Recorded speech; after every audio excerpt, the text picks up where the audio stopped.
দাদা ধরে রাখো একটু সেও না।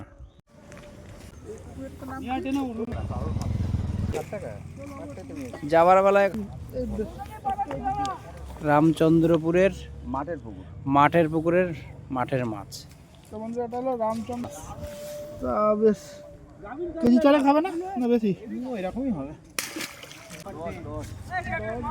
10 নম্বর সিট ও দেখা যাবে না, কিন্তু খুব সুন্দর সাইজ, কিন্তু জাল তো নেটের জাল একটু। বন্ধুরা মাঠ পাড়ের উল্টো পার যাওয়ার জন্য দেখুন আমাদের এখানেও সাঁকো আছে, ঠিক আছে।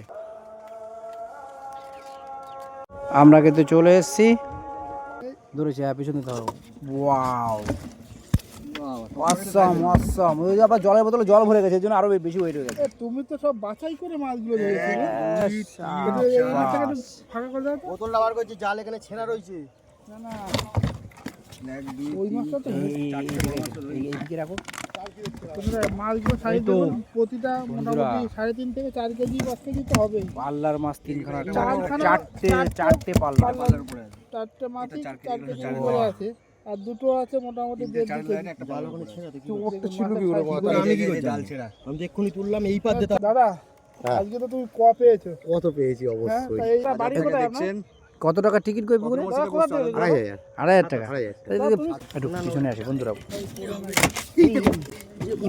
দেখো দেখো দেখো, বসো বসো বসো, তুমি এটা ধরো।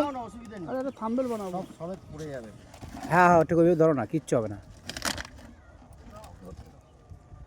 দাদা ধরে রাখো একটু সেও না। তো বন্ধুরা এই শিকারি, অভিজ্ঞ শিকারি কিন্তু একটা বড় মাছ ধরেছে, তো সেটা একটু দেখে নিই। আর মাছা কিন্তু ওইদিকে ভালো না, ঠিক আছে, যেতে পারছি না। আমার বন্ধু পড়ে যাচ্ছিলো, ভেঙে পড়েই যাচ্ছিলো, অনেক পুরনো মাছ, এটা স্বাভাবিক।